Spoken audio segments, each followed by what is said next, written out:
Good evening, ladies and gentlemen, and welcome to the final round of the Indy Elite Series and the last round as well as the Heusinkveld Triple Crown here for the Michigan 300. Randy Chinnett and Gary Weaver will be bringing you all the action in this one today.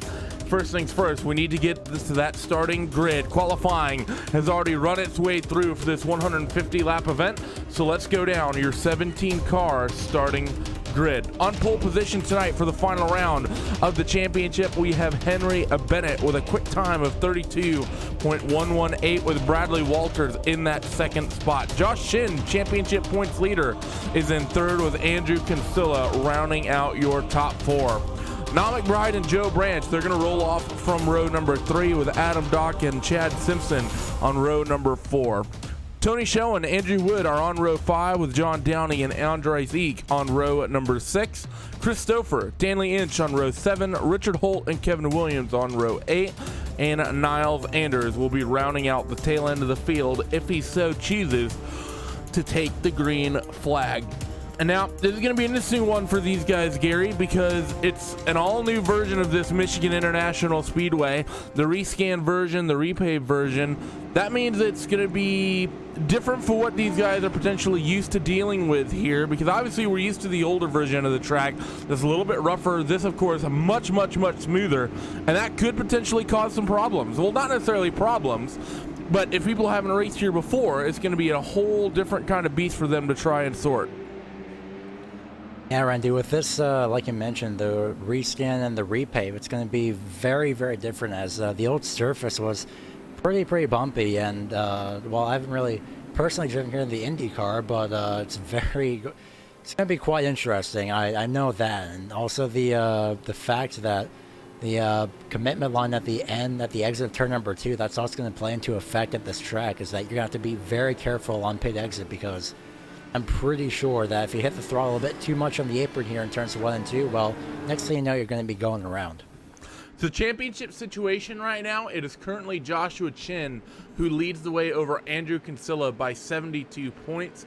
Henry Bennett is a further 19 points behind. Those are your top 3. Joe Branch is a casual 219 points off your points leader. So right now, we could potentially see, I believe, Henry come in, but I pretty much highly doubt that. Josh Chin just pretty much needs to come in, and as long as he has a decent run, should be able to lock this up, but the field rolls in towards 3 and 4.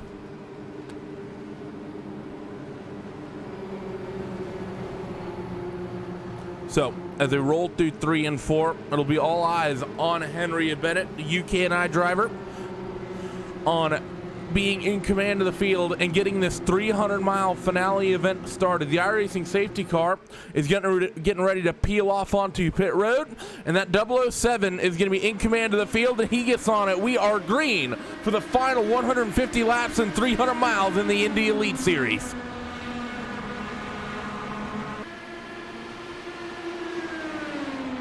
Already a great jump and a great start, rather, by that 007, but stuck on that top side in turns 1 and 2 is going to be Walters. That will not help him out for now, but he does have another 150 laps. It's to the inside. It's going to be Kinsella, but for the lead goes Joshua Chin to the inside right off the bat, and it turns 3 and 4.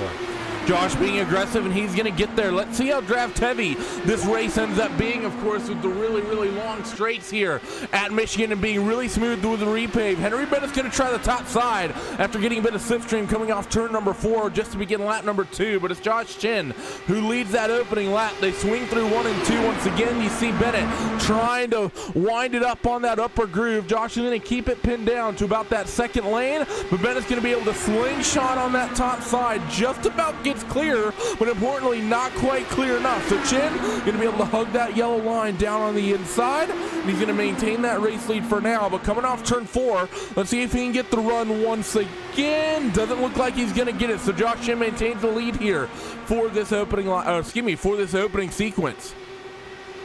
And a great attempt though by that 007 of Bennett, though, to try and get to the top side. Now he does, as he has that run on the top side, but not really a lot of slipstream to help him out there. Although Kinsella in the 14, he's back in 3rd place. He does have any slipstream if he does choose to use it, but he is laying back. But Bennett wants to get back to the lead as soon as possible as they come to complete lap number 3.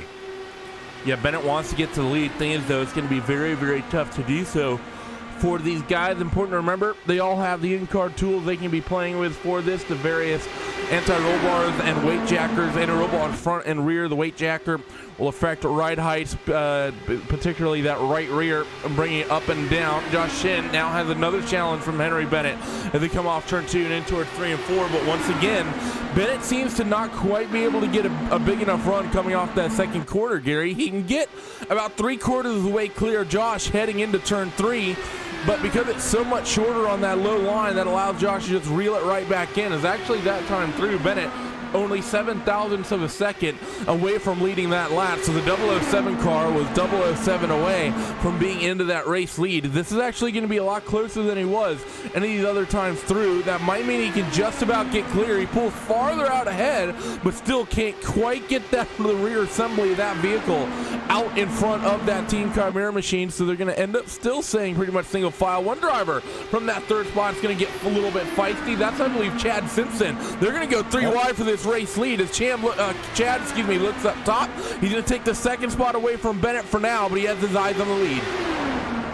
Yeah, that was an amazing job by Chad Simpson. Now it's going to power through on the outside again off turn number 2, and I believe Henry Bennett decided, you know what, I might as well have somebody else have a crack at this instead, and I'll just stay here. But right now he's going to, just like Henry Bennett, Simpson can't really get anything done, but my goodness, Simpson came from out of nowhere as they come across the start-finish line now, this time by still with Joshua Chin as the leader at the start-finish line, 2 by 2 for about 3 rows now.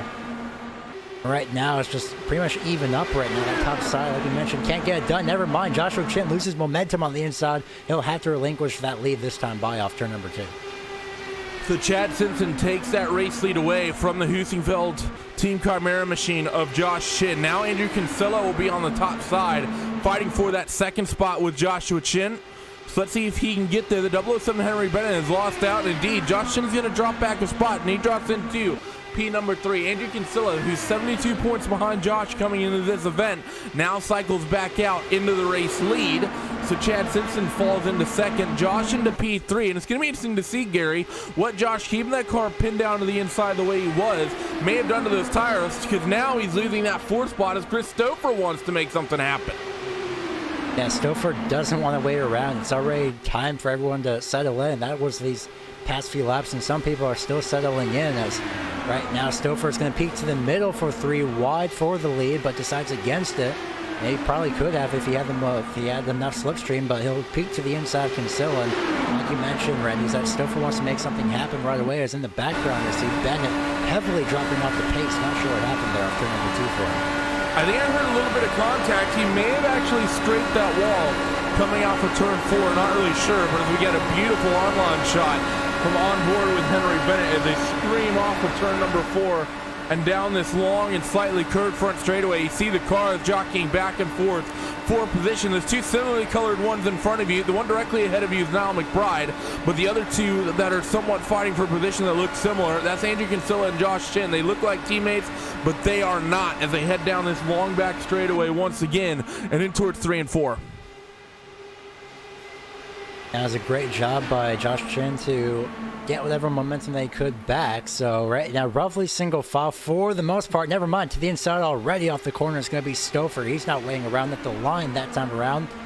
He'll get to the inside of Chad Simpson, 0.013 seconds at the start-finish line. And this race is, so far, it's going by quickly, but now Kinsella is going to see if he can find any type of momentum, but can't get anything done on the inside. I'm starting to see a little bit of a pattern here at the inside as Simpson goes to the inside now with his little attempt at getting the lead back. Anything you can do, I could do better is what Simpson is saying, but I'm starting to see that off of turn number 2 as Kinsella gets to the apron in turns 3 and 4 that certain people are starting to slow up, that they don't have a lot of momentum.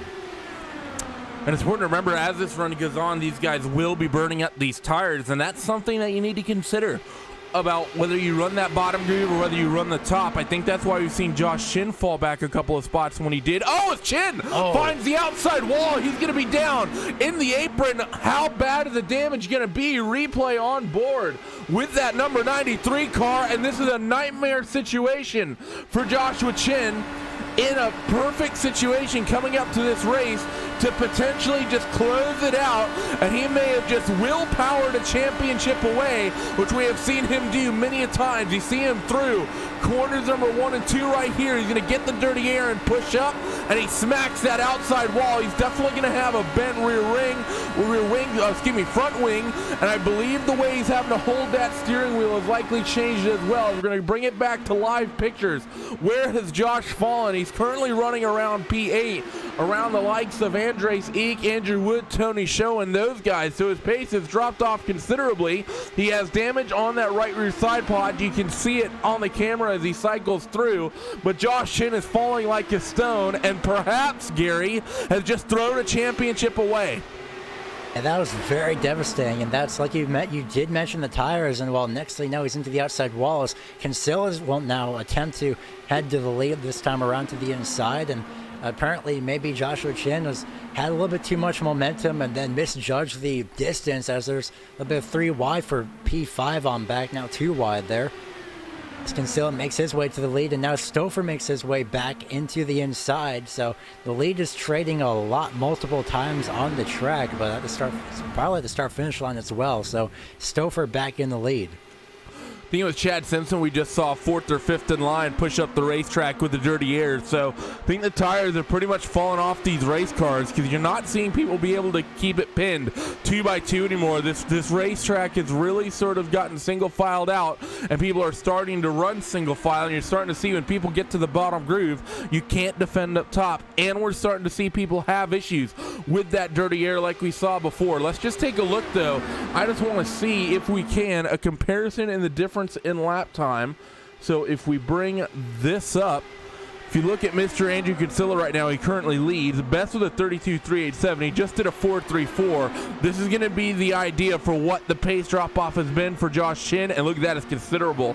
A full second is what that number 93 car has lost. 33.4 last time compared to a 32.3. That's 100% damage on that race car on the 93 right now, Gary. Yeah, it's going to hurt that 93, unfortunately, very, very much, and more than likely something that Shin does not want to have right now, but he does have, if he can somehow get anything repaired, probably not, unfortunately, but if he can, he does have a little bit of time. But I do believe that he does have a little bit of rear wing damage, because, goodness gracious, well, no, that actually is supposed to look like that, so not really sure, but you did mention the side pod earlier, and that is definitely a little bit banged up, unfortunately. Yep, definitely the way it seems as they roll through 1 and 2 once again. Kinsella once again gives the lead right back to Chris Stouffer. Henry Bennett has cycled into that 3rd spot as they now head back off in towards 3 and 4. Kinsella's going to take that position right back. So the racetrack is, especially out front here, Gary, I don't think people have really necessarily calmed down in a sense, because they still look pretty keen on swapping this race lead back and forth. But I think the tires in this racetrack, we didn't really talk about the weather much. We didn't really have time due to some technical issues on our end. It's clear weather. That track temp's pretty toasty at 112 degrees Fahrenheit. It's a, relatively, actually decently cool 84-degree day up here in Michigan. But still 112 degree track temp with no cloud cover whatsoever.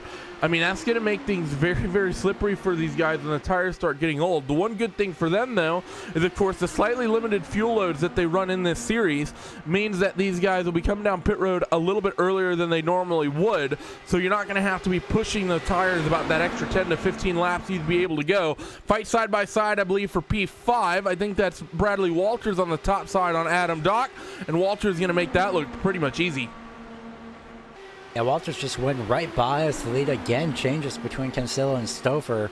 Starting to see a little bit of the pattern here is that Kinsella makes the pass entering turn 3, and here comes Stouffer. He makes the pass entering the tri-oval. There he goes to the inside, same place as he's been doing the past about 10 or 5 or so laps for the time being, as these two are just going to be constantly battling. And I'm pretty sure that Bennett, Walters, and Doc are just going to be either watching this or riding this out at the point. But right now, again, there goes Kinsella back to the inside. So these two are trying to one-up each other, but they're pretty much equal in this case if they're going to keep trying to lead back and forth, Randy. Yeah, they're really just playing a bit of a potentially scary game right now as Josh Chin has dropped off the back of the field by 11 seconds is what he's off your race leader right now. So it's going to be a big uphill battle for Joshua Chin. He's going to probably have to be the one he's probably going to be the first one to come down pit road to hopefully get any sort of repairs he can. Of course, if the alignment's tweaked Gary at all, if he's got the toe knocked out, if the caster or camber are screwed up whatsoever, anything that could be affecting the tires on that car, they won't be able to just fix that down on pit road. It's all more rudimentary repairs. Now granted, he could sit down on pit road for a longer period of time, potentially get that repaired, but then you're talking about going down 7, 8, 9, 10, a lot more laps more than likely, unless you get lucky and catch a yellow, which the way this race has gone thus far and the fact that we're seeing pretty much the whole field get single filed out now that the tires have dropped away, pretty unlikely I think that we find a yellow. At this point, the field, like you mentioned, is pretty spread out, so there's not really a chance of a yellow that seems right now. But you did mention the dangerous game that Stouffer and Kinsella are playing. They're still doing that right now, and I think Henry Bennett's just casually enjoying this, watching this in front of him. Hopefully, I'm pretty sure he's more than likely hoping for that these two or one of these two makes a small mistake and you could capitalize on it. But right now, these front two runners are still just trading the lead back and forth every single time, every chance they get. But right now, the field is so spread out. I don't really see a chance of a yellow happening anytime soon. Yeah, that's true. It could maybe happen during the pit stop sequence. Of course, you could see some people come down pit road a little bit earlier. Potentially some others come down pit road a little on the later side. Excuse me, as I had to mute my microphone. I had a cough in the middle of that. But Chris Stouffer, Andrew Kinsella still swapping it back and forth. Henry Bennett still involved with the fight for this race lead as well, just not really getting too antsy with it as the field rolls off turn 4 once again and again down this long front straightaway. And looks like the 31 of Tony Showens actually had to pit road already, so lap 25 as of right now, sort of like 26 for the leaders. So Tony's probably having a little bit of his own strategy right now and calling it a little bit early on. Definitely seems like it. This is a very good, this is sort of the phase you'd expect to see people coming down pit road, of course, but a little on the early side. Let's see if any of the race leaders ought to come down pit road as well this time. Those from your top 3, top 4 do not. Let's see, Bradley Walters. Looks like everyone else is going to stay out. So maybe just sort of beating his own drum at the moment with this strategy because no one else seems keen on coming down on towards pit road. Yeah, more than likely. I'm pretty sure that Tony was thinking, or maybe his tires were running to the point where he's thinking, you know what, I should probably just take some now, see what happens after that, or just trying a little bit of his own strategy that he could use later on in the race. Yep, definitely the way things could pan out here is once again, the field will roll on past pit entry. Chris Stouffer will drop to the inside for this race lead, as Schoen has officially lost his lead lap status. It'll be interesting to see what his actual sort of pace looks like. Actually, we may have had another driver come down pit road. It looks like Andrew Wood has dropped off that lead lap, and he actually did a few laps ago. We didn't catch this. He did come down pit road on lap number 21. So Andrew Wood's been down pit road. So a couple drivers taking the undercut. It's been a little bit longer for Andrew Wood, though, that he's been out there. So a little bit more of an undercut as we start lap 29 with another lead change pretty much. Kinsella led that lap by 1,000ths of a second. That's going to be one thing that's interesting to see, Gary, because I haven't seen anyone be able to take that lead away coming off turn 4 to the start-finish line. So I'm not sure if you can actually slipstream your way past people coming onto that front stretch. We will see if that's actually possible. Chris Stouffer's been doing it many times a little bit past the start-finish line, but this time now, well, Kinsella has so much of momentum that he couldn't do it this time by, and, well, like you mentioned, last time by was 1,000th of a second, so maybe the thing that Stouffer is doing is just laying back a little bit and then gaining more just so he can pass into turn number 1. But I'm not sure, but of course, don't forget that the 7 of Bennett, he's been hanging out just watching this. He hasn't really made a move for it, and looks like Kinsella's finally decided to retire the lead for the time being and not challenge for it this time around, and here's why. They're headed to pit road. Yeah, both your leaders head to pit road. Christopher and Andrew Kinsella. A couple of others drop in behind them as well. Adam Dock's on pit road. Bradley Walters. Pretty much the entirety of, pretty much half of this race is up to come down pit road right here on lap 31. So it seems they like in the even numbers. A couple of others opt to stay out. Henry Bennett, Chad Simpson, John Downing, Joe Branch, Andres Eek are the drivers who stay out. Joshua Chin is also on pit road. It'll be interesting to see how long he stays out in the box, and the answer is going to be not very long. So number 93 is going to come right back out onto the racetrack as the rest of the race starts coming on pit road. I see damage on the front of Bennett's car. Did he make a mistake out there on the racetrack coming down pit road, I wonder, or is that just the sim playing some games with me? 76 actually spun off into the infield when he was trying to enter pit road. Who did? And I'm 76, Andreas Ike, and actually, no, he was checking up for somebody. We're going to replay on that. I just want to see if there's damage from Henry Bennett came from somewhere, and indeed it did. Bennett came very close to that wall coming down pit road, maybe got a piece of something as... Oh, yeah, I see what you're talking about. I just caught the tail end of that incident there with Andres Eek. What in the world happened here? As I just want to try and figure it out. He's rolling through corners number 3 and 4. You see him, the black and red car in the middle of your screen. He's coming down pit road, and it was Andrew Wood who just got a piece of him, and Andres tried to bring him back down pit road, wasn't able to do so, and ended up stopping that car on the grass, and I believe... Well, he tried to get it down onto pit road the hard way, and that would have cost him a bit of time. That's pretty much going to be the end of Andres' night, because that would have been a long ways just trying to get the car down to pit road, plus he would have had repairs. That's Andres Eek pretty much out of this thing as we stay green after that incident on the front stretch. And looking at Bennett, like you mentioned earlier, he barely missed the inside wall. It looks like he got a small piece of it, but I'm not seeing any visible damage on the side pod, the front wing. I'm not seeing anything either, not even suspension, so he is currently fine for the moment. So that is a very good relief for Henry Bennett. Yep, it definitely is, as these guys head off down the front straight once again. Of course, new tires on this, and remember what we saw at the beginning of the race. We saw a lot of side-by-side from this entire field in the way that they were running.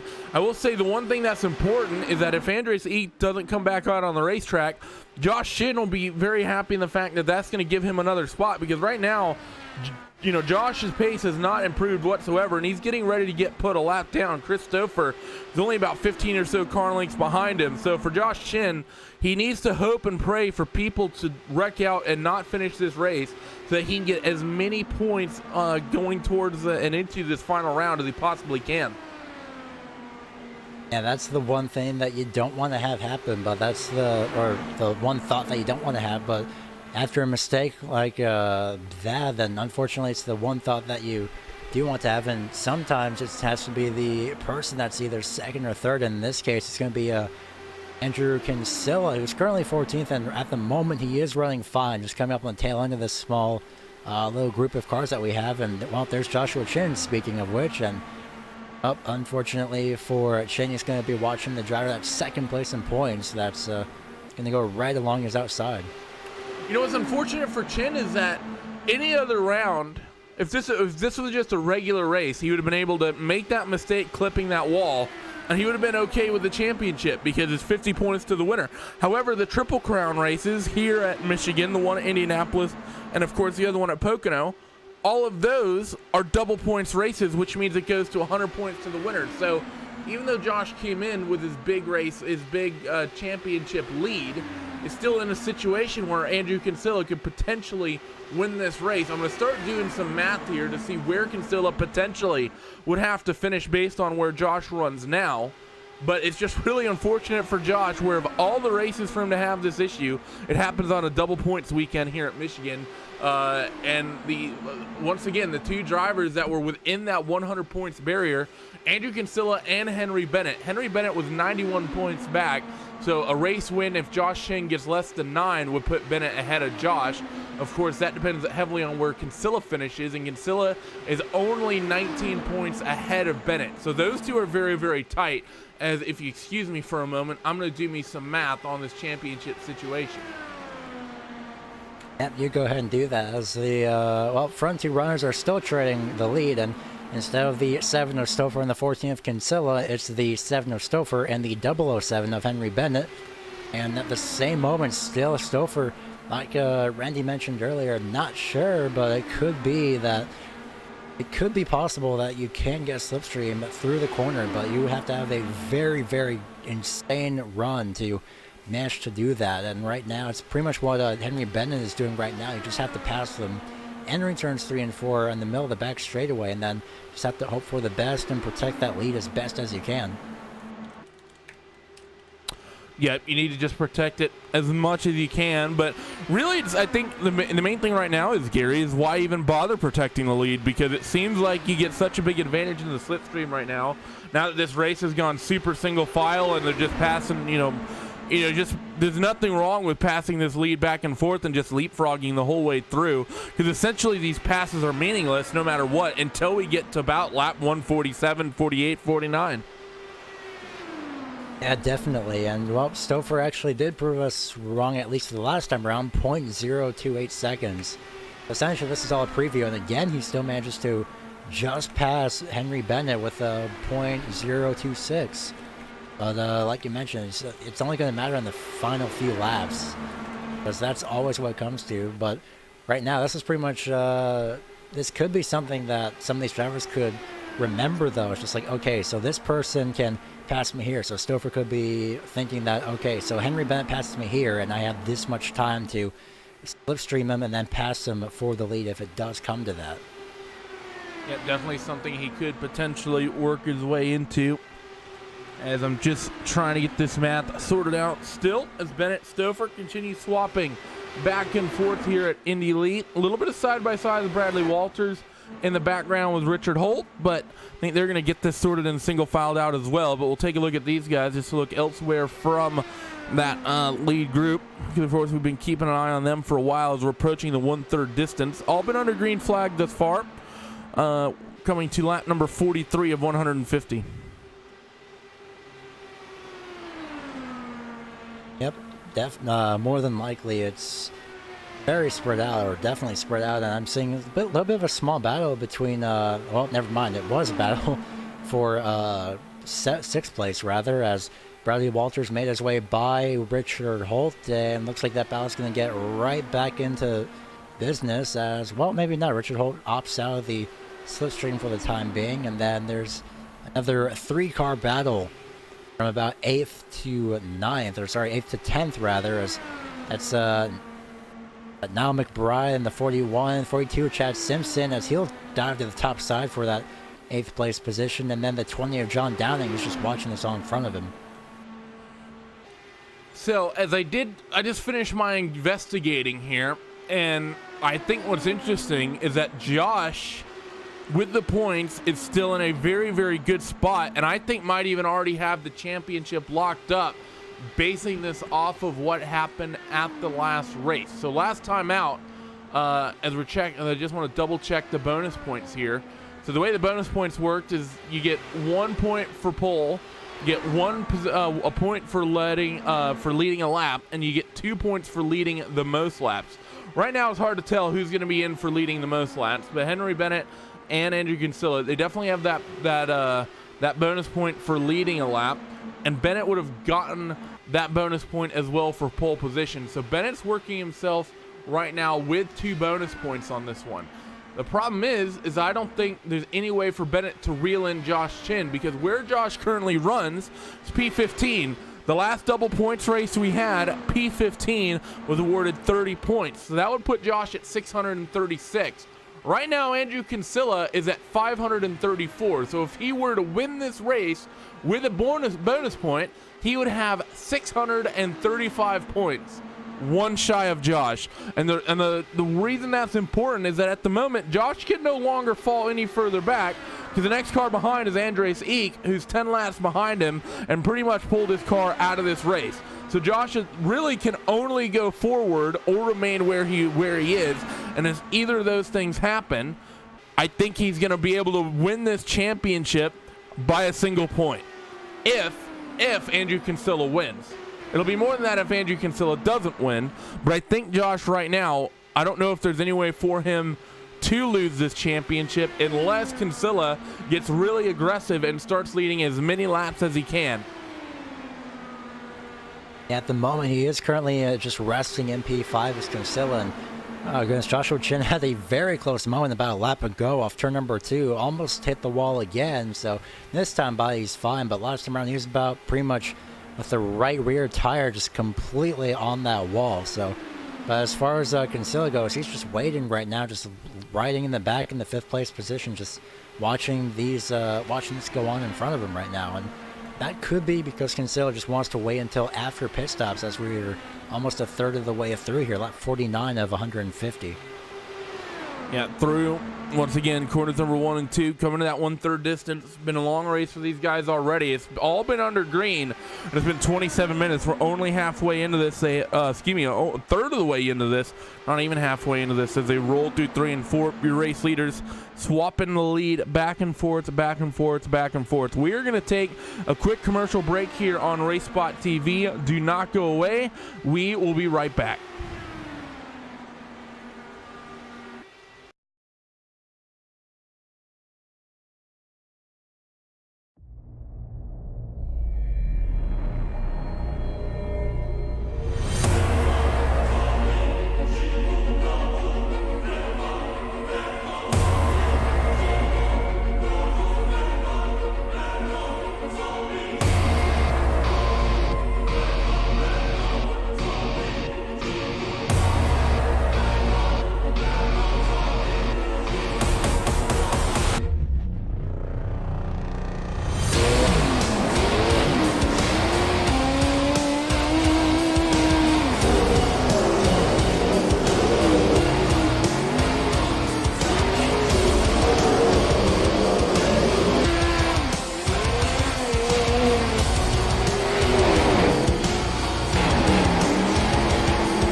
My name is Steven Corpenos. I'm a senior web developer here at iRacing, and I work on the beta UI.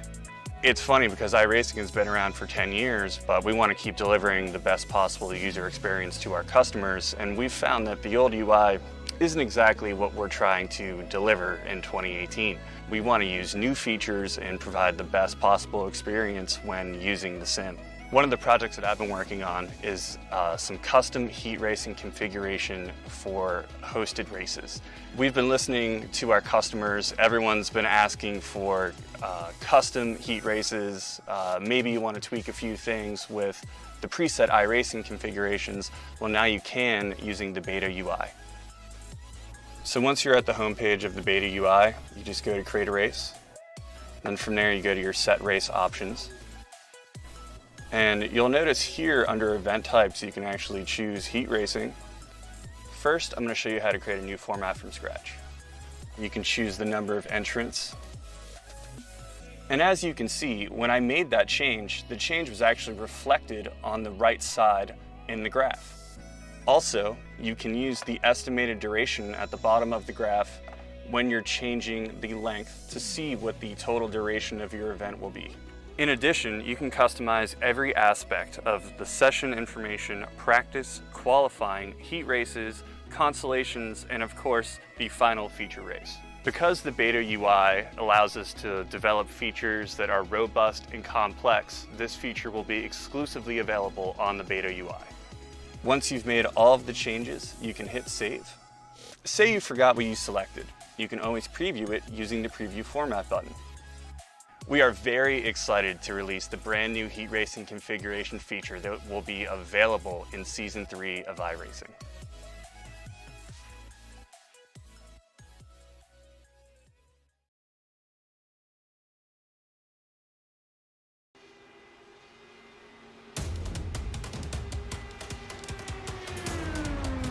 Welcome back here to RaceSpotTV as the final round of the Indy Elite Series, as well as the Heusinkveld Indy Elite Series Triple Crown continues. It's Henry Bennett who continues to lead the way, battling back and forth with Chris Stouffer. And as I say that, Stouffer takes that race lead right back.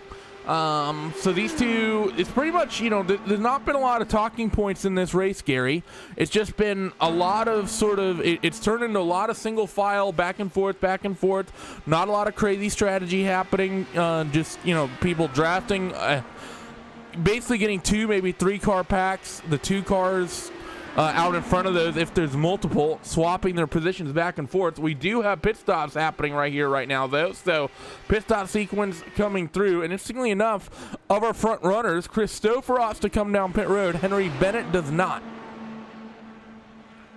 Yeah, and I believe the last time around it was Stouffer that stayed out and Bennett that pitted. So a little bit of an interesting strategy, as you mentioned. So although you did mention nothing really crazy in terms of strategy, so it's very calm here on pit road, and everyone just trying to be smooth into their pit stop and smooth out. And right now, everyone's doing a very, very great job at doing that for now. Yep. So of course. Oh wait a minute. Oh wait, hold on. The 11 actually, Adam Dock spun out entering pit road. Oh, so problems there. We'll get a replay up for this. We did not see this one. Gary did though, so let's see what exactly happened to Adam. This would have been him going in towards 3 and 4. Let's see if we can't ride on board with him. Number 11 Verizon machine, hard on the brakes, and he looks way late trying to get that car slowed down, and looks like he just tried to get on the brakes really, really hard, trying to slow it down, Gary, and probably locked the rear wheel and ended up spiking that inside wall, pretty much killing his car, and that's essentially going to be the end of his night, I think, because that's a hard hit to the front of that machine. Luckily it's to the front, so we might be able to make something of that. Regardless, Chad Simpson comes down on towards pit road, as well as a couple of others, as the rest of the field has pretty much already come down for service and is back out there circulating. Yeah, certainly. So Chris Stouffer is going to be heading into the lead, maybe, because Henry Bennett, though, is already out of pit road, and here comes Stouffer back around on the outside. So lead goes back to the number 7 of Stouffer, just as the 007 of Bennett gets off of pit road. Now the thing is, the distance between them is, I realize that's going to be hurting somebody, and well, maybe it could be hurting Bennett, because Stouffer does have a little bit of help in terms of Kevin Williams, but that's just for a small amount of time, which is right now. Yeah, so disaster here for Stouffer, as he seems to have just lost out. Oh, no, never mind. My timing just updated. Henry Bennett is what I will say, as he seems to have just lost a lot of time to Stouffer. As we're approaching half distance, whole way has been under green flag conditions thus far, as Kinsella has cycled in behind Henry Bennett, and I believe that's Tony Schoen in what looks like an Amazon car. Yep, indeed it is. And Bennett's going to take that spot back away from Schoen. So Stouffer will be out ahead of the field with that lap car between himself and Bennett about a second and some change back, dealing with that 31 of Tony Schoen. That's really the only big important talking point outside of what we just saw Simpson, the mistake Chad Simpson just made, coming down on towards pit road and spiking that inside wall. It's been a really bland is not the word I would ever want to use here, Gary, but it's just been, there's not been any major issues. We had Josh spike the wall and the potential points implications there, but it looks like everything that we're seeing and looking at, that he's going to be good in the championship regardless. And besides that, it's just been single file. We've not seen any contact between drivers. We've not seen, any drama whatsoever really through this first half of the race. It's been a very calm and cool first 66 laps and coming towards 75. Yeah, it's very, pretty much nothing really is, nothing major at least, like you mentioned in terms of, driver-to-driver contact. And, well, it's more of a driver-to-track, unfortunately, for Joshua Chin, and that's actually 11th of Adam Dock, as, speaking of Chad Simpson, now those two are battling out right now, so Adam's got a new front wing, thankfully, and he didn't really hit anything else, just took off the front wing. Right now, just running right behind is going to be Niall McBride, and I believe he ran into some bad luck earlier as well, but he's riding on just barely in the top 10 in position number 9. Yeah, so Niall McBride just barely squeaking into the top 10 there at the moment. Andrew Wood currently holds that 10th spot. John Downing in 11th. Danley Inch in the 12th spot with Joe Branch in 13th. Joe not having the sort of night that he would want to have. Not nearly up as far in the field as he would like to be, as Tony Schoen starting to reel in Henry Bennett. And I will say, did something happen to Chris Stouffer? Because Bennett has managed to reel in that 1.7 second advantage mighty quick.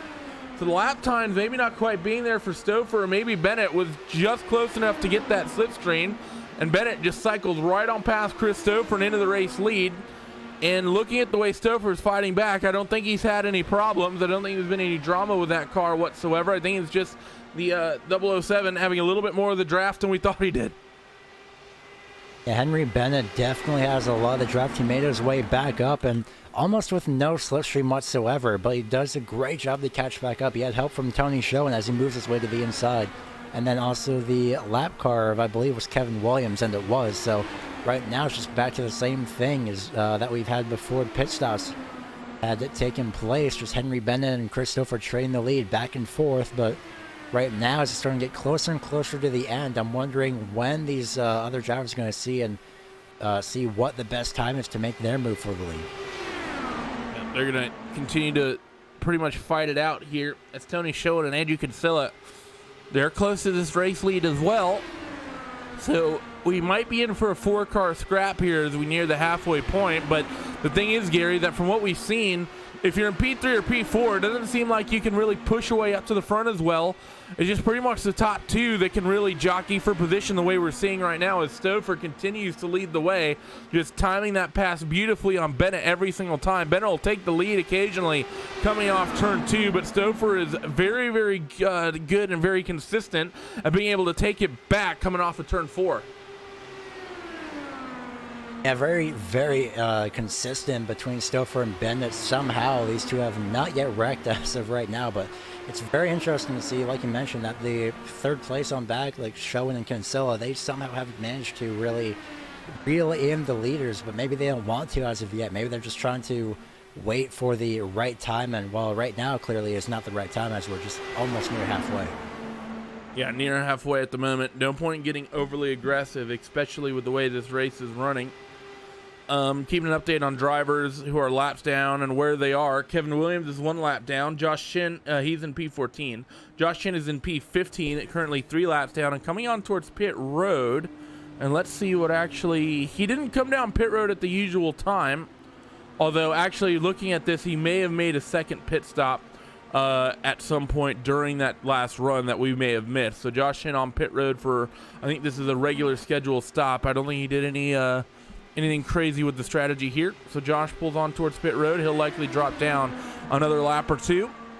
Then Andres Eek is currently 40 laps down. That car still remains on pit road, likely not coming back out on the racetrack. Other drivers that are at the back of the field and well off the pace. P12, you have Danley Inch, 16 seconds off the race lead, and Joe Branch, 24 seconds off the race lead on a 32-second lap. So Joe Branch at risk in the relatively near future, probably the next 30 to 40 laps, of going down another lap here. And that's just how spread out this field is here at Michigan. It's Quite interesting though, as not really anyone can, not a lot of drivers at the very least can really reel themselves in. We do have this little group of top 4 drivers, and then there's Richard Holt in 5th, 6th place, Walters, and that's pretty much in terms of lead lap cars. And then there's 7th, 8th, 9th, 10th, 11th all together in their own little pack. Pretty much about a quarter of a track away from the leaders. Yep, as actually your top 4 have spread out a little bit, so your top 2 has now eked a little bit of an advantage over Tony Schoen and Andrew Kinsella. So those 2 have dropped back just enough to where maybe they could start fighting out amongst themselves, but we have seen that the draft is pretty considerable on this racetrack. And they're going to start probably sucking it right back up here in just a moment. It's Stouffer and Bennett keep swapping it back and forth, and Bennett just seems incapable of being able to time his pass off of 2, or potentially even stagnating it and getting it off of turn 4 and being able to lead the lap. He just, every single time, he's just a quarter of a tenth or so shy. Yeah, I don't think these 2 really want to. I don't think Bennett just maybe he's just hoping that he can get the lead at the line. Well, that time he did, I believe. Yes, he does, just by 0.08 of a second that time around. So he got very lucky that time around. He would have been even more lucky if that was if that was for the win. But I'm pretty sure that's just a little bit of a small contest between these 2, saying, you know what, if you're going to pass me here, then I'll just pass in the next corner. So essentially it's just opposite ends of the racetrack that these 2 drivers keep passing each other. Stouffer's going to set the move up here off of turn 4. Will Bennett actually be able to lead this lap? I think so, actually. And yes, that's the first time that Stouffer wasn't able to get to that race lead. He's only 0.08 of a second off of it. You see he gets the lead going in towards turn 1, though. But that's the thing we really need to focus on, Gary, is as we approach the end of this race, and especially when we get into that final run, is that the viability for these guys of coming off that final turn and slipstreaming for that race win. If they're anything, if the leaders are close the way these guys have been close all race long, that's a very good chance that that's how the race is going to be won, coming off that final corner. And we've seen relatively consistently thus far that that's a move that you can make, but we have seen the last 2 laps now, as Bennett is going to lead the field at the line in the last 2 instances, that there is the occasion that if you don't get the right run you need, potentially as far back as off of turn 2 in these cars, that you just cannot get there. So I think we might be in for an exciting photo finish, as much of a slow burner as this race is turning into. And well, he did mention that one of these drivers being stagnant. At this point, I don't even know exactly who, but I just do know that both of these drivers, I believe it was Bennett actually, that he mentioned. But I'm pretty sure that Bennett doesn't want to wait and then give the slipstream to Tony Schoen, who can then pull Kinsella back up to the front. In that case, for the lead. But again, there is still just that small little pull that Schoen does have. It was very visible down the back straightaway, but unfortunately, I don't think Schoen really wants to make a move right away. He and Kinsella have been pretty calm, just letting these 2 battle it out in front of him. Yeah, I mean, we've not seen much aggression from P3 or P4 here in this scrap since both Schoen and Kinsella have gotten there.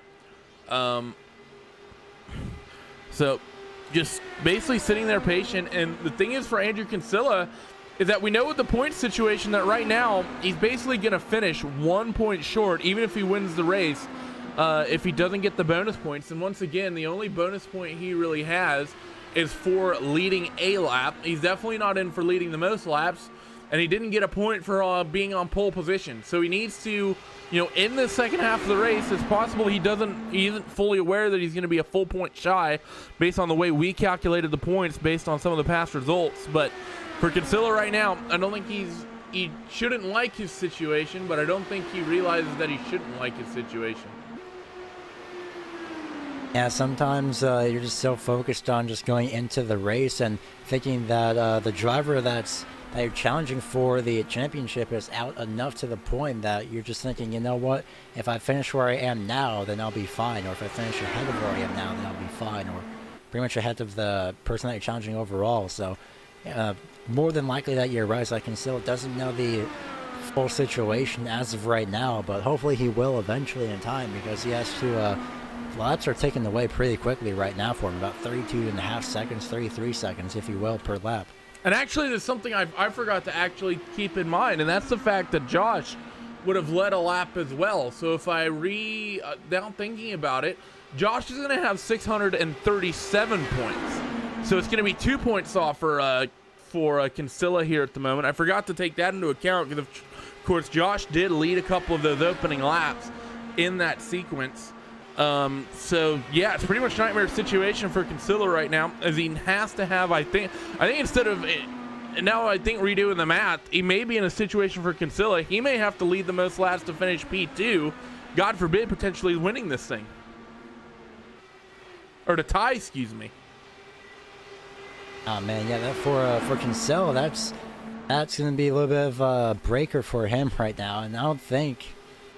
Yeah, it's just going to be pretty unfortunate if he doesn't start to make a move now, but maybe he's hoping that the last few pit stops that we do, I believe 1 or 2 more, then he'll probably then try and go for it, but he should be going for it already. But right now, yeah, he should, because he's lost the gap between he and Schoen just a little bit right now as compared to Schoen and Bennett. So they work off corner number 2 once again. Henry Bennett still in that second spot, still working with Stouffer. Coming up towards the pit stop sequence once again, Bradley Walters and Richard Holt still fighting it out back here for 5th and 6th. Their fight is pretty much the same as the one up front, just swapping the lead back and forth, back and forth. You also have Chad Simpson, John Downing, Niall McBride. These drivers are 10.5 seconds off your race leaders. They're pretty much doing the same exact thing. Stella's in pit road now. Who is? Stella. Who? 14.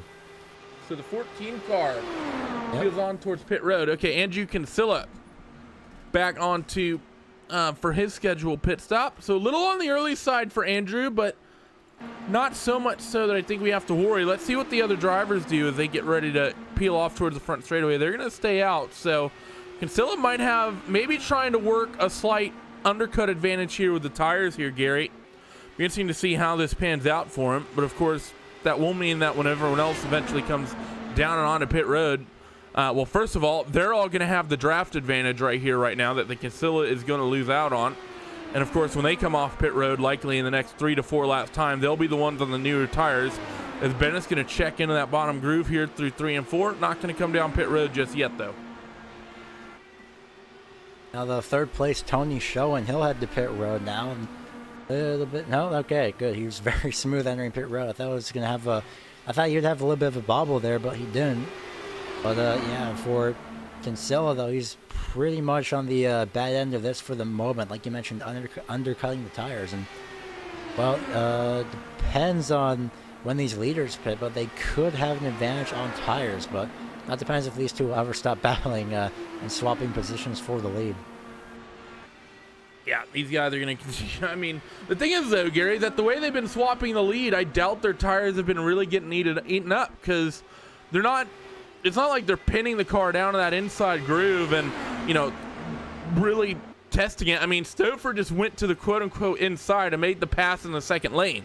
So it's not like you're having to pin the car all the way to the inside and run a super narrow line, as we actually see Henry Bennett mistime one of his passes, isn't able to get that lead back coming off turn 3, but we may be seeing a pit stop sequence, and I think that's why. But I think they likely call over the radio that Stouffer was going to be hitting pit lane, so Bennett likely just checked up there as a bit of a courtesy.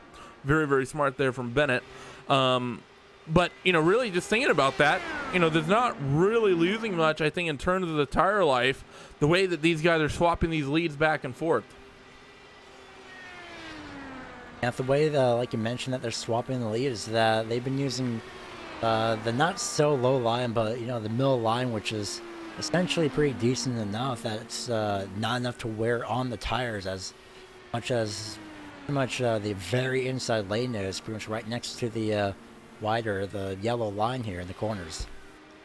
Henry Bennett still staying out, as most of the rest of your race leaders have come down on towards pit road. Bradley Walters, who's the only other driver pretty much who had yet to come down pit road, as well as Adam Dock, they're on pit road right now. So that means your race leader is the one who's gone the longest.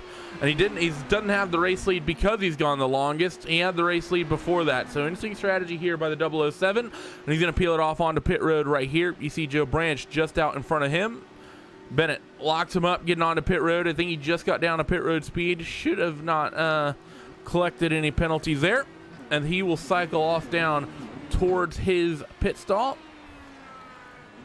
It'll actually be John Downing who inherits the race lead. Chad Simpson stays out as well. So those two are the only ones who have yet to hit pit road. Move into his pit box. It's the 007 to Bennett. Smart and very, very good. This is in terms of a race with no cautions.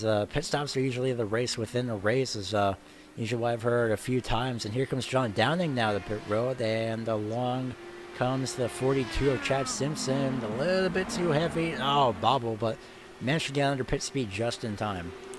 Yep, and your race leader then you come back out. Henry Bennett loses a little bit of time to that driver of Christopher, but not a huge amount, and I think will be within draft range. As you see Simpson and Downing on towards pit road. And actually, Andrew Kinsella is in this fight as well. You see Kinsella locked onto the rear of that 007 car. So the fight's going to be on here between second and third. Well, it'll end up being second and third. Right now they're fourth and fifth, I believe, technically on the racetrack due to the pit stop sequence, but they should be able to get ahead of the rest of those cars, and indeed they have. They just did not get there by the time they got to the timing beam.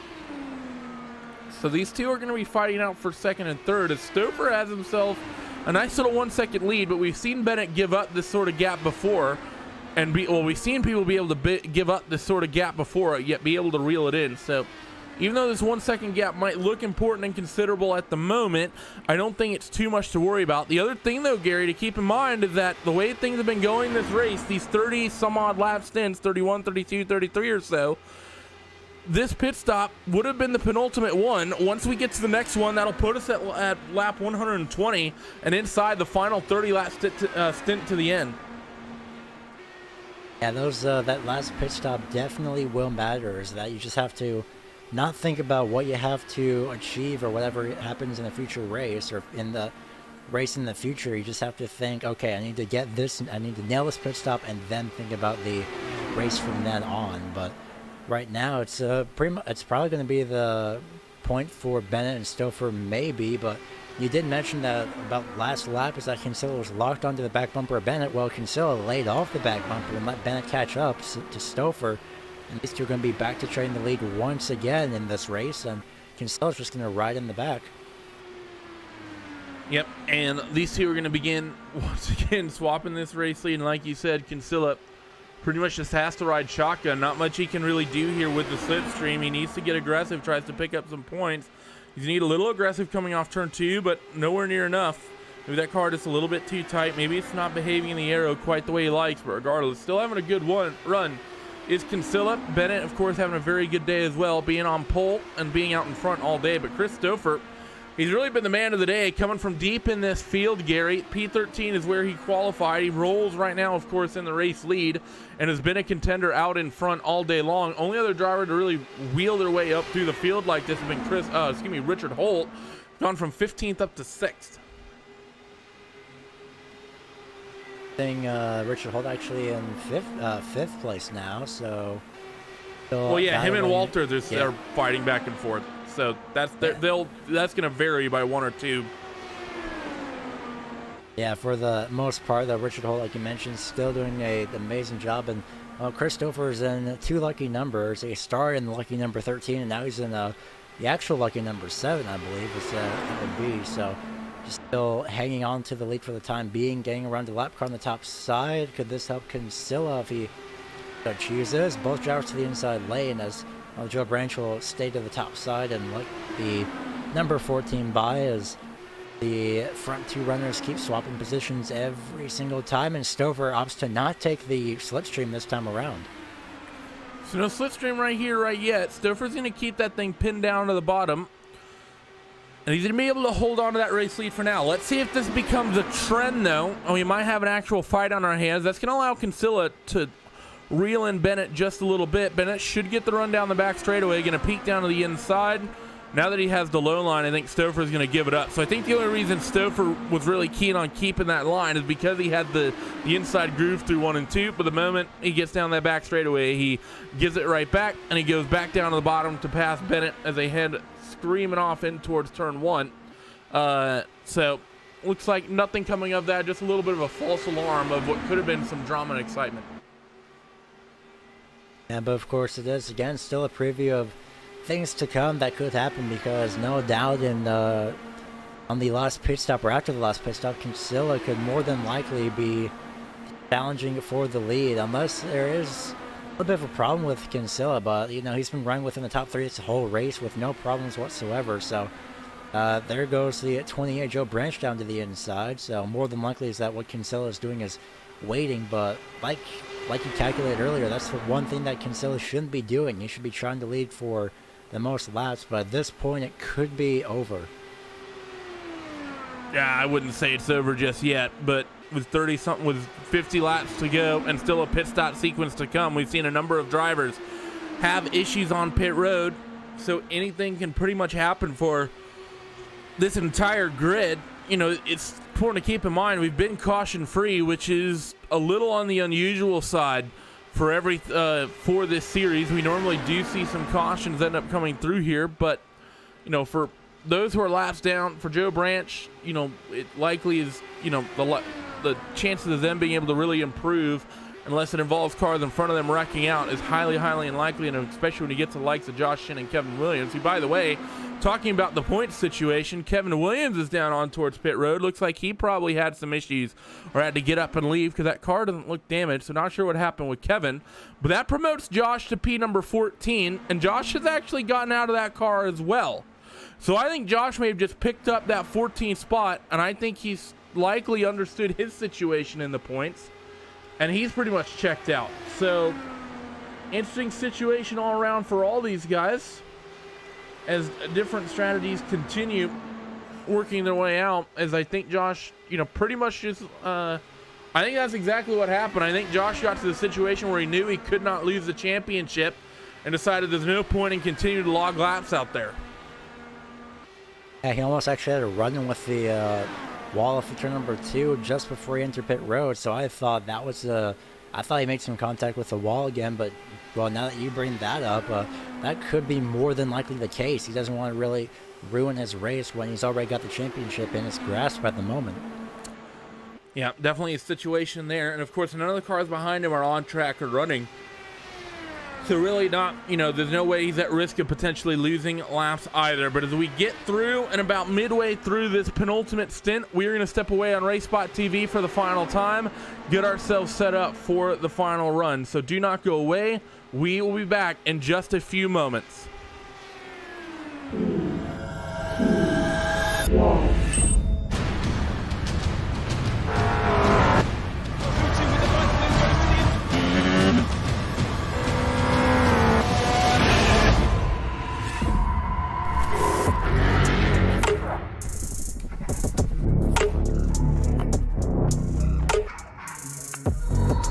Last year I was sitting at a desk as a sales manager, and now I'm official McLaren F1 simulator test driver.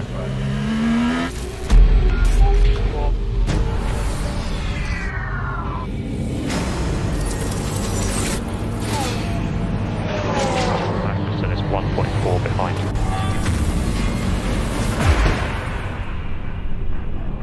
This opportunity is huge.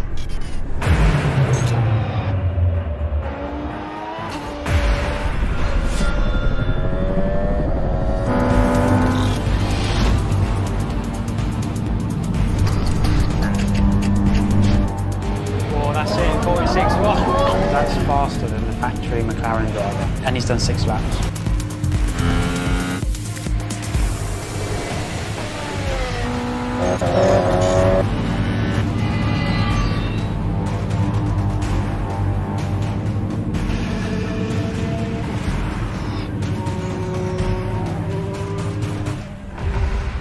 Let's go race.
Welcome back here to RaceSpotTV as we continue watching the final round of the Indy Elite Series and the Heusinkveld Indy Elite Triple Crown. Randy Cheneth and Gary Weaver have been with you the entire way, and we have been caution-free the entire way. And we are just a couple laps away, Gary, from the final pit stops of this race. That'll be setting us up for a 30-lap sprint to the finish. And it looks like it's pretty much going to be between Bennett and Stouffer. We had an issue for the number 14 car of Andrew Kinsella. He got into that outside wall, and that seems to have cost him a considerable amount of speed. He's lapping about half a second slower than these two out ahead of him, and that looks like it's probably going to kill Kinsella's chances at potentially winning this race and snatching the championship away from Josh Chen. Yeah, and Kinsella just now has to pit right. I was about to say, unless he pit, I was about to mention, unless Kinsella pits early again like he did last time. Well, here he goes now, so he's going to try and get everything repaired as of right now, or anything repaired if it is broken. Not seeing anything visibly severely bent. So right now, Kinsella's just taking that early stop like he did the last time around. And just letting those two out front battle it out for the lead for the time being. We're going to have to wait till he comes off pit road, and we're going to have to monitor the lap times in order to get an idea of whether or not that car has gotten repaired. 31 laps remaining, though, for your race leaders as Bennett and Stouffer stay out. As what happened last time, I would suspect Stouffer comes in this time through, and because Bennett just goes to the high side instead of trying to make a pass for position, I think that's exactly what's happened. Stouffer lifts off the throttle, and indeed, that number 7 car peels his way on towards pit road for his final stop in this race. So Bennett, once again, will have the slight fuel advantage and will, in theory, have a shorter fill. And that actually is going to be interesting to see here, Gary, because we've not really seen that be an issue in terms of fuel fill times, because these guys have just been coming down pit road, filling this thing to the brim, and going back out there. Now you're talking about not needing to go nearly as far on the fuel in terms of this final stint. So for Henry Bennett, because he's gone those extra few laps every single stint, he might actually have himself a nifty little advantage with the fuel fill here and might be able to eke an advantage out. But no, Henry Bennett, big mistake for him, locks it up in the final pit stop of the race and T-bones that inside wall. That is essentially race over for Henry Bennett. Replay on your screen on board. And what a huge choke at this stage in the race. Yeah, he came in way too hot at the start, at the pit entry. It was about 64 miles an hour, heavy on the brakes, but he was so hard onto the brakes that he spun out, so he was just better off getting that speeding penalty and serving it, even if that meant costing your race. Unlike what just happened to him right now, it's better to get a speeding penalty rather than damage your front wing. So that's pretty much day over. I mean, it's not even the issue of him damaging that front wing. It's just all the time he just lost spinning out. I mean, because it doesn't actually take you very long to replace that front wing assembly. But you know, you of course lose so much time spinning, and then of course the actual getting the car going back forward. That's just a huge issue from Henry Bennett. And you know, we have seen some people really drop the ball today when they're in really strong position. Do you think about Josh Chen finding his way into the outside wall? You know, Kinsella, you know, I would say Kinsella raced this race really passive just from the way it seemed as well in his situation. He, of course, tags the outside wall at some point as well and potentially kills his situation. However, that does potentially open one thing up, because now Kinsella doesn't need to get around Bennett. He just needs to get to Chris Stouffer. The problem is, look at the gap between Kinsella and Stouffer. It's 7 seconds on the racetrack, and I think that would have been the repairs that Kinsella would have taken. And Kinsella is still about half a second slower every single lap, if not more, than Chris Stouffer. So I don't think there's any way for Kinsella to be able to reel this in. You see some people now, Bradley Walters and Richard Holt, they come screaming through, and that is 4th position, and that just shows you what the pace difference is. So I think it's pretty much day over for Kinsella as well, and Chris Stouffer is just going to be able to sit out in front of the field in completely clean air, pretty much hot lapping for the last 20-25 laps of this event. It'd be very unfortunate for Kinsella right now. And well, he did mention the lap times, and for one, seeing 30. Let's see if we can find over here. Last lap, Kinsella has a 33.038, Stouffer with a 32.724, so like about 0.3 to half a second faster is Chris Stouffer in that clean air. But what Kinsella has to hope for is, well, never mind, as Tony Schoen almost makes contact, maybe just a little bit, but that was a very, very close moment there. Gonna rewind the cameras back and catch that one because we did miss it. Let's see what happened here in towards 3 and 4. And yeah, very close moment, maybe a slight touch, but everything seems to be a-okay here as Kinsella continues to fall down through the field. Currently runs P5. Actually, take that back. He's fallen down behind. Actually, no, Joe Branch is down a lap, but he's behind Joe Branch at the moment. Believe running P7 or P8. So for Kinsella, nightmare situation from him. Big gaggle of cars out in front of him, though, and seems to be maybe roughly on pace with this group, but still not much he can do now that he has fallen this far down the running order in P number 5 and just so far back off of Chris Stouffer. I mean, 7.1 seconds. This whole field is, or excuse me, this whole little pack is 6 some odd seconds back. And just looking at the way Kinsella is falling back, I don't think he can really keep up with like the Holt, Walters, and Schoen either.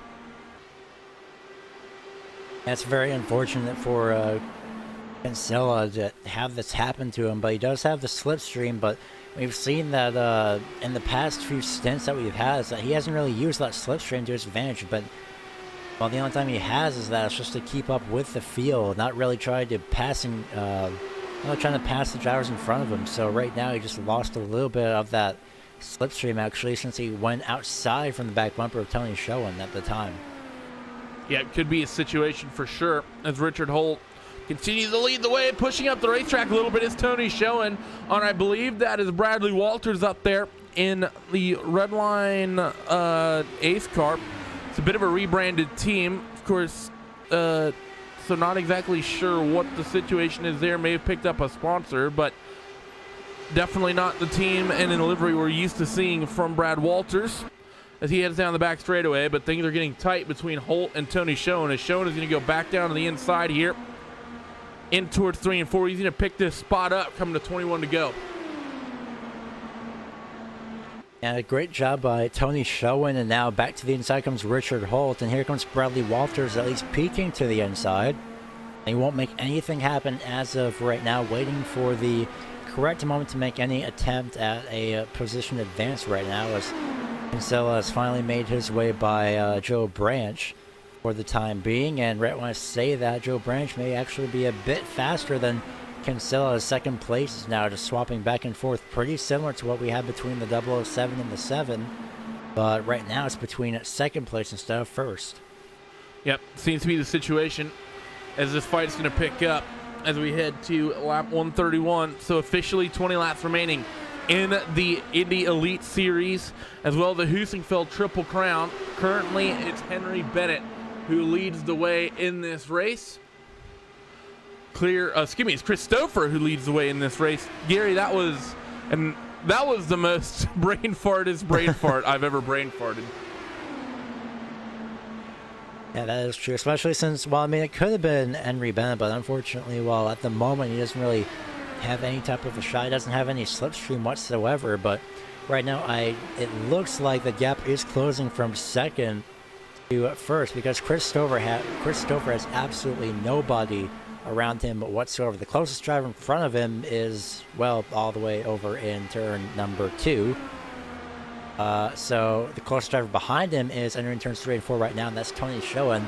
That gap has been closing. It's closed about 0.3 or so in the past 2 laps. Well, that gap's going to come down because the thing to keep in mind is that the pack behind him has drafting partners, so their lap times will be quicker lap on lap. The question is, though, will it be enough for them to ever get to Chris Stouffer? With 17 laps remaining in the race, we'll just guesstimate it, make it easy, 0.2 a lap.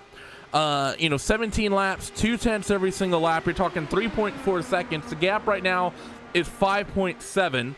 So in our little sort of test subject cookie cutter example, they won't get there. But if they can potentially reel in more than that 2/10 every single lap, they might just have an opportunity to do it. Last time through was a little bit more than that. And of course, the other thing to keep in mind is that if they do get close enough to Christopher, they'll start picking up his slipstream as well. So this gap between Christopher and Richard Holt, Tony Show, and Bradley Walters will come down, but we're not, it's hard to tell 100% whether or not they will be able to get there. But I have seen gaps like this reeled in due to the slipstream in the Indy cars before. Yeah, so there is potential for these this last few drivers within the top 5 to be able to reel in Stouffer. But the question is, well, would it matter though? Is if they would stop battling, or if they just hold themselves single file, would that make a difference at all? Yep, it is something that we need to keep in mind as these guys continue to cycle their way forward. Ever reeling in closer and closer. 5.4 seconds is currently the gap between P1 and 2 as Richard Holt is going to go down to the inside on Tony Schoen to take that second spot away. But Tony Schoen is going to fight up top, going to make Richard Holt have to keep that car pinned down to that inside groove. So maybe using up the tires a little bit there is Richard Holt as they slide down the back straightaway once again, working lap number 136 and 150. As Schoen will show the nose, and this time Richard Holt will give the same courtesy of keeping Richard Holt pinned down to that inside line. Or excuse me, of keeping Tony Schoen pinned down to that inside line. Yeah, it's starting to become a little bit of a contest, I'd say, between both of these drivers, saying, you know what, I'll see what you can do if I hold you at this certain line right here. And well, I'm seeing the gap right now. It's stalled itself out temporarily at 4.9 seconds is what I'm seeing over on the JRT scoring. But right now, Tony Schoen still trying to get by Richard Holt. These two will just not stop battling. This is pretty much, again, the same thing. But the only time this will actually matter is when we're coming off of this very corner to the final lap instead of to what is now lap 138 of 150. So very, very close to 10 laps to go, 13 left. Yeah, so coming towards 10 laps to go, and they continue working the way through. The thing to keep in mind is that, really, if you're these guys, how aggressive do you want to be with one another at this stage? Because no matter what, that driver behind, you're not going to force them. Maybe you force them into a mistake somehow, but it's not like you're going to be able to just get away from them. So right now, if you're Richard Holt or Tony Schoen, at this stage, I'm still not really bothered, even if I give up that second spot and drop to P3. The main thing is, as long as they don't fall behind Bradley Walters, I know I'm in a position that I can run for second. The main situation is I want to be in what I consider the advantageous position going into the final lap. Now, the question has to be is going into lap 150, Gary, do you prefer being out in the front, or do you prefer being in that second spot? Because the way the slipstream has been played all day, seems like that second spot is a lot more advantageous. However, we've not seen people defend the bottom for the last pretty much 120 laps of this race, which we're now starting to see as Richard Holt has locked into that second groove and has not let Tony Schoen by, coming off of turn number 4 this time through. So now for Tony Schoen, I think I like just sitting back right here, let Richard Holt burn off his tires, but he's going to do the exact opposite, pin himself down to the bottom. He's going to take that second spot away as we come to 10 to go. Yeah, well, as far as your question goes, would you rather be in front of the driver or behind the driver? Well, that depends on whenever we're making passes. In this case, if I was Richard Holt, then I'd rather be in second place because, well, here's the thing, is that Tony Schoen now will get the slipstream and then be able to get around, or at least alongside Richard Holt for the position. So right here, he goes to the inside, and he'll more than likely, maybe, I believe, get the position at the line. That's what we'll find out this time by, and my prediction may be incredibly wrong here as well. Let's see. Coming off the corner now to the inside comes Richard Holt, and at the line looks like it was definitely Richard Holt, and it was. So that really depends on when you're making the pass. So in this case, I'd rather be the driver that's in front taking the defensive line into the corner, and that gap that Holt just made in turns 1 and 2 is very, very impressive.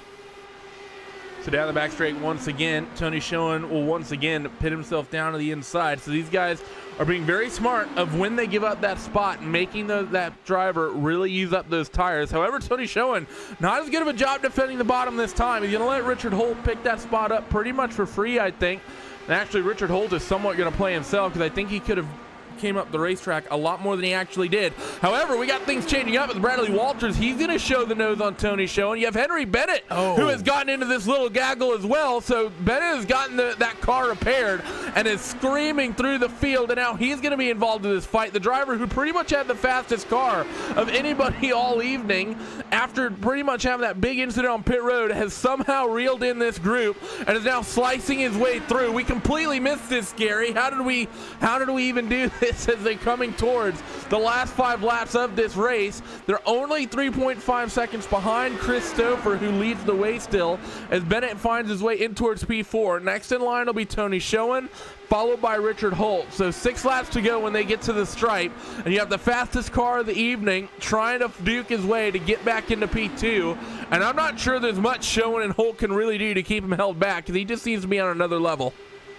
Yeah, I'd say just completely part ways and let him go through. And, well, speaking of which, what do you know? 3 wide, almost, at least for second place at the time there, heading through turns, well, heading through the front straightaway now. Heading through turns 3 and 4 comes Henry Bennett for 3rd place on the back straightaway, even up now with the number 31. And, well, Bradley Walters now also trying to get himself in on this battle as much as he can, but Henry Bennett, my goodness, I also have no idea where it came from. Didn't he have a broken front wing and spinning the pit road the last time we checked in on him, or is that somebody else?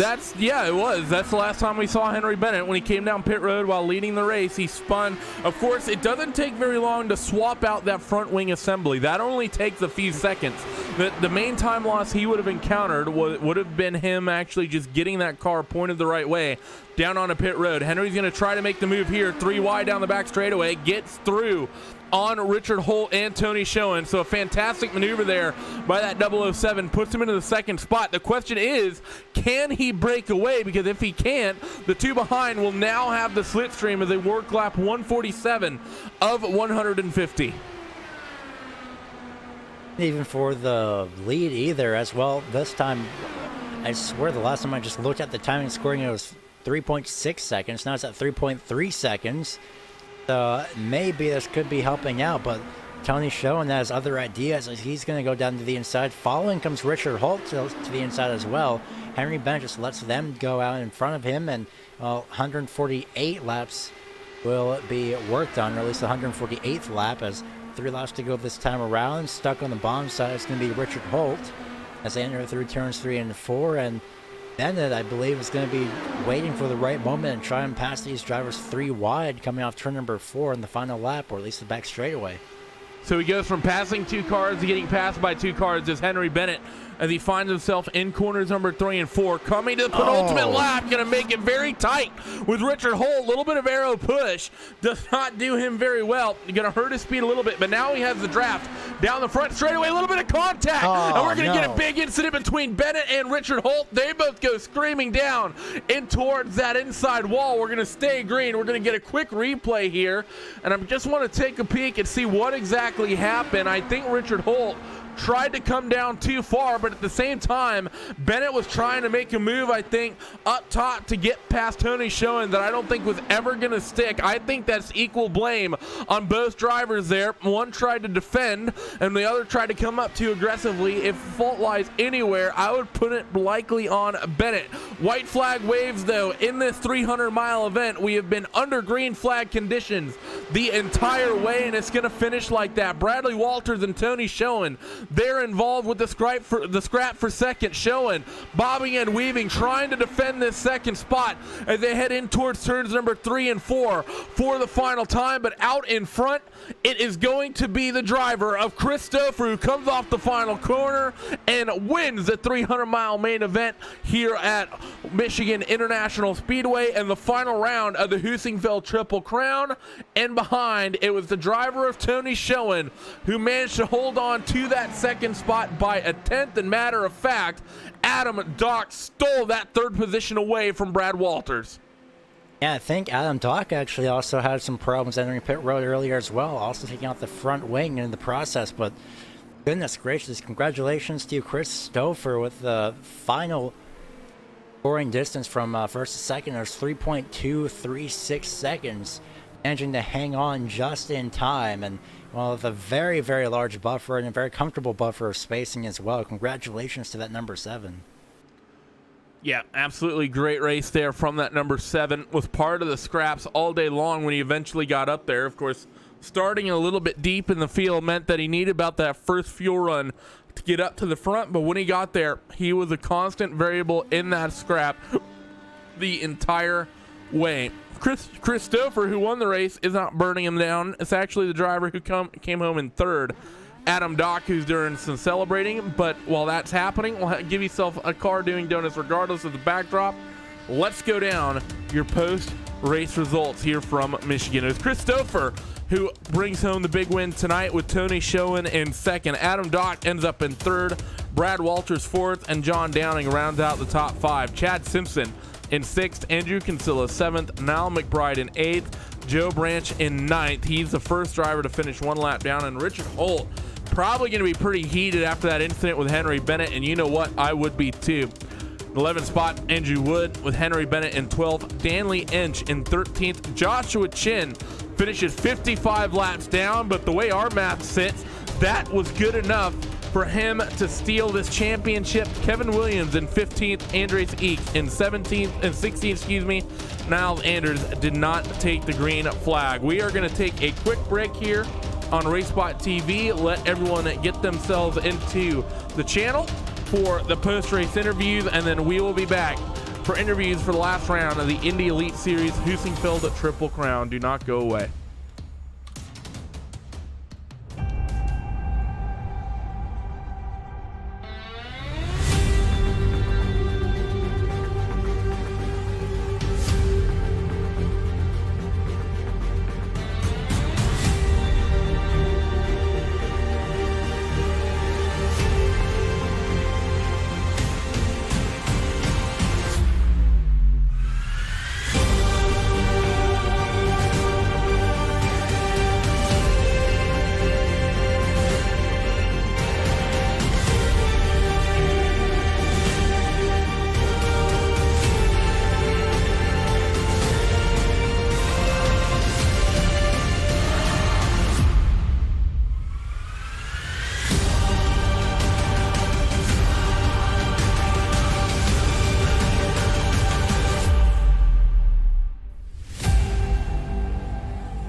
So after 150 laps of green flag action, we have ourselves the final race winner of the season, and it was a Christopher sandwich here in the Indy Elite Series. He won the opening round at Homestead, and he wins the final round here at Michigan. Christopher is stood by with Gary Weaver.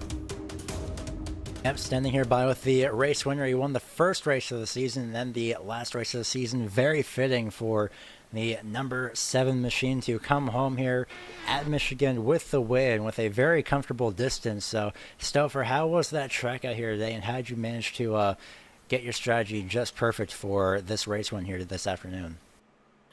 Well, honestly, leading up to the race, me and the team, we had a couple different setups going, and I made some last-second changes right before we went out there, and it paid off. The car held together great throughout the entire run, but I got to put my hats off to the teammates because they did most of the work on the setup. I just threw a last-minute little thing in there, but the fact that it went green, it just played right into what I had planned out. You could do 30 laps comfortably on a stint, and so I just stuck with that strategy and made sure to hit my pit in, hit my pit out, and it worked out. No mistakes.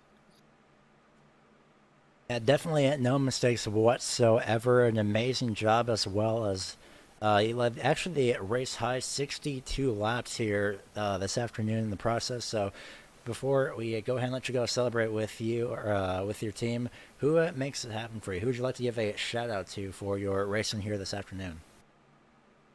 Well, I'll definitely give a shout out to Powerslide Motorsports. They're the team I run with. Switched over about halfway through the elite season, and they're a great group of guys. And of course, as always, I want to shout out to my wife and kids. Thank you for letting me do this hobby and taking the time to come out here and race. Well, we are going to go ahead and let you go. Congratulations once again, Mr. Chris Stouffer, on your race win here at Michigan. Thank you very much. That was... Go ahead, Randy. Well, I was going to say that was our race winner here this tonight, Chris Stouffer.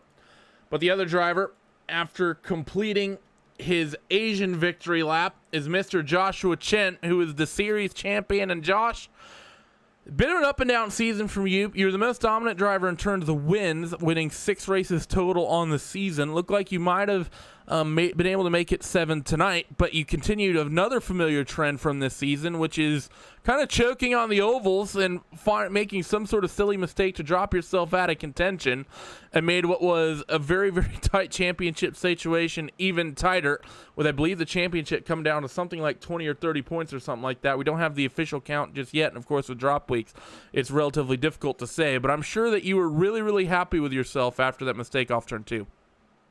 Yeah, I was honestly really nervous after that because I knew at that point it was out of my hands, and I was just sitting there hoping that Andrew didn't win. I knew Henry winning wasn't a threat, but I had miscalculated coming in. I thought I needed to finish 20th something, and I would have been fine, and I was not. So glad it worked out, and wish we could have had more cars, but it worked out in my favor tonight that we didn't. So I'm just happy to have a title finally. New Michigan here, of course, the repave that they did a few years ago. We only recently got the repave just within this last build. How has the repave really changed the racing? It seemed to race very similar to what I remember the old Michigan doing. Of course, the car itself a little bit different from the DW12, but it seems like the repave didn't really change much. Is it the same for you guys behind the wheel?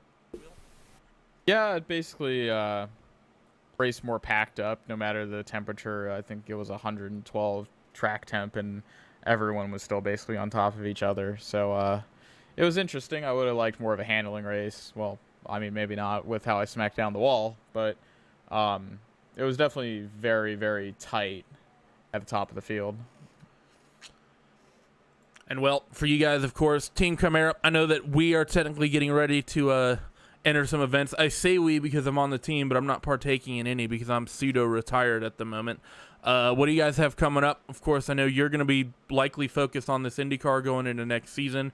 I know you have your eyes potentially on that McLaren Shadow GT3 Series, SCO, Neo. What else coming up in the next several months? Well, we're definitely not going to find reverse anytime soon. But yeah, a lot Wait, of P1 how would you? coming Wait up. a minute. Wait. I'm not in the car, so why would you have any issues finding reverse? Exactly. We're not going to have that problem. But you're not that's in not the what you car. said. You said we're not going to find reverse. Yeah, because we're not going to need to find it because you're not in the car. Well, okay. You've been memed out either way. But yeah, we're a lot of P1 coming up next week. SEO at Spa. That'll be an interesting time in a P1. Kind of learning really how to race these. Haven't had a lot of experience this year. Been running races off and on, but not the full allotment of races.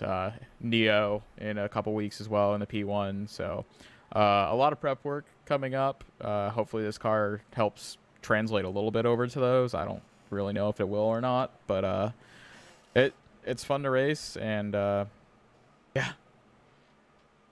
Well, thanks for joining us, Josh. Congrats, of course, on the championship and a dominant season. Before we let you go, who gets it done for you at Team Camara? Who builds all the setups that you'll inevitably spin in the first stints of those big races you have coming up?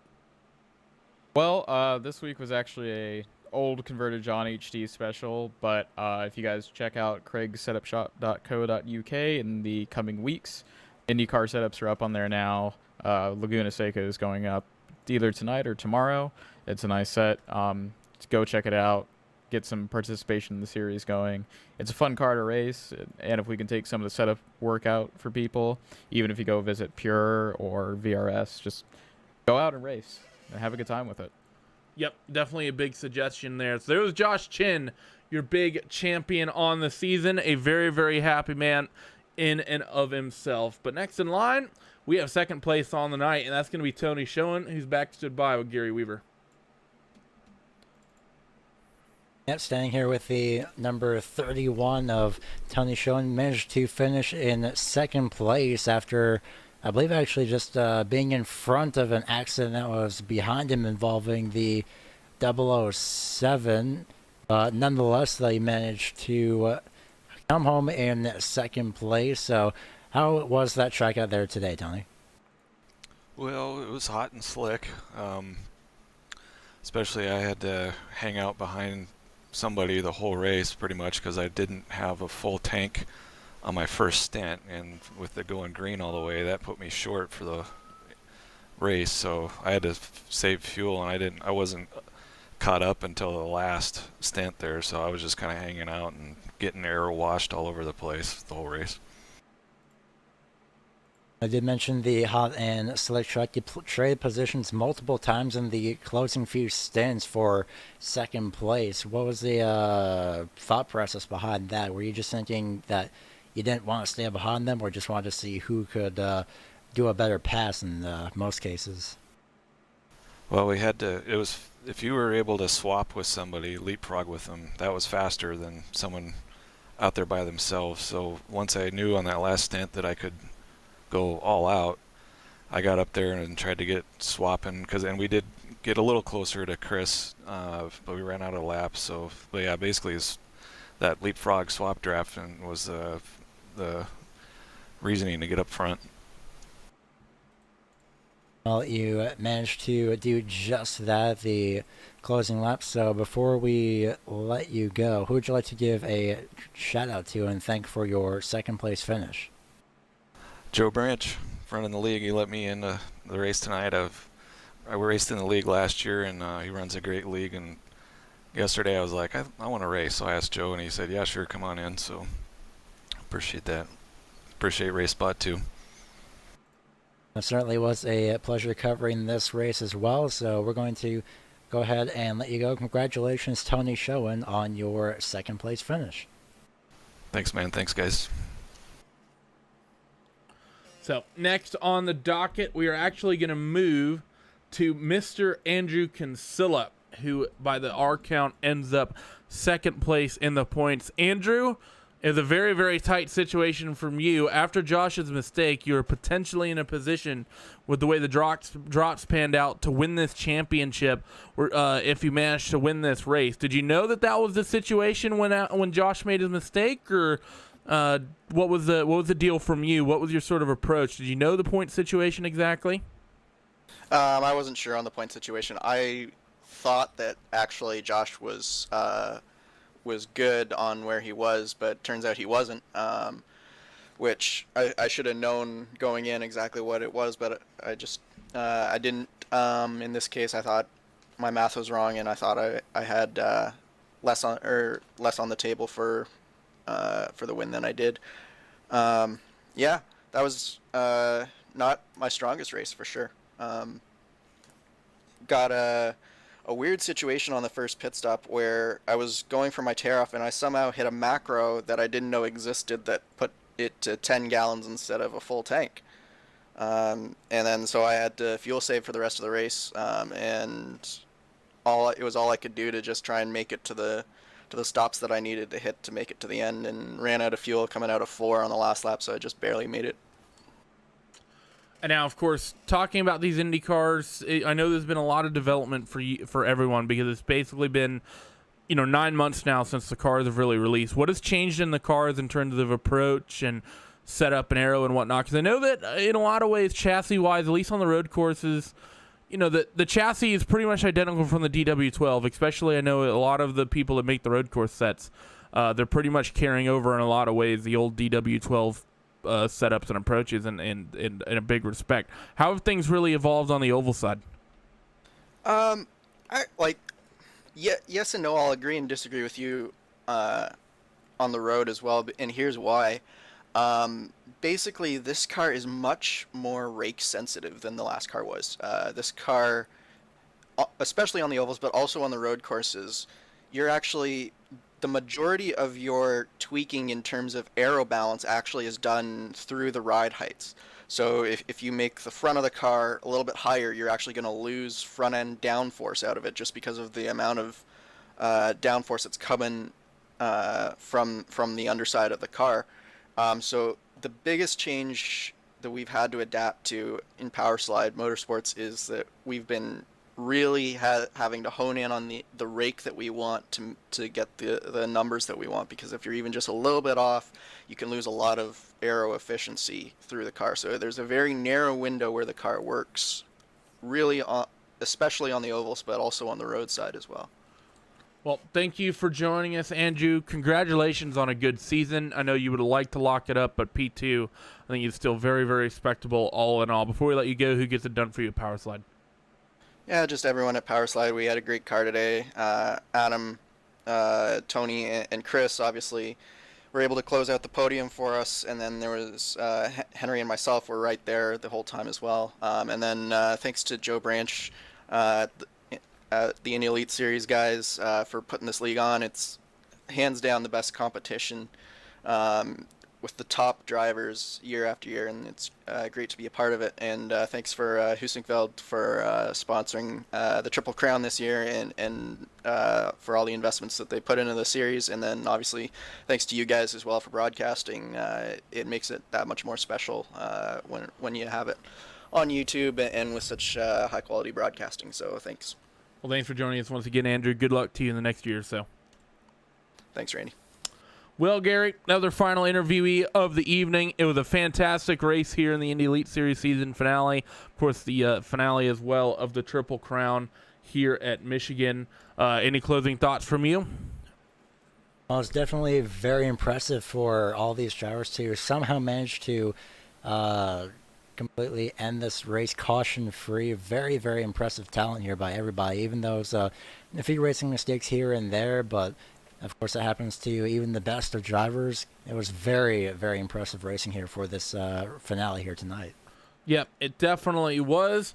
And after all is said and done, 150 laps of action, all caution-free, a long 17-round championship.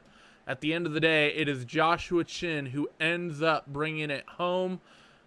And I know that he is going to be a very, very happy camper with that one. 50 points ended up being the delta between Josh Chin and Andrew Kinsella. And then Henry Bennett, only 37 points back in P number 3. So thank you for joining us, and thank you for watching this championship all season long. I've been with you throughout this championship. A couple other people have stepped into the booth as well. Will Vincent, a very familiar voice to the IndyCar side of things. Gary Weaver stepping in for this evening because Will had some other duties he had to attend to. Thank you to everyone else who covered this championship as well. Now, there were a couple different broadcasts along the way. Thank you to your support of this series, as well as to your support of the iRacing IndyCar community. Huge shout outs, of course, once again to Team Heusinkveld for putting on and supporting the Triple Crown. Always good to see these other open wheel sort of series besides the big one get itself a little bit of support. Of course, we have all our sponsors we have to thank as well. It's Van Ballo, TrapCans22, Andrew Werner from Anwern Designs, Simon Grossman from Appgeneering. They are the ones who actually code and make the overlays you see possible. Then Nick Tisson, who works for all of our live timing for the events when we end up utilizing that. Thank you all for joining us. It's been a fantastic week here on RaceSpotTV.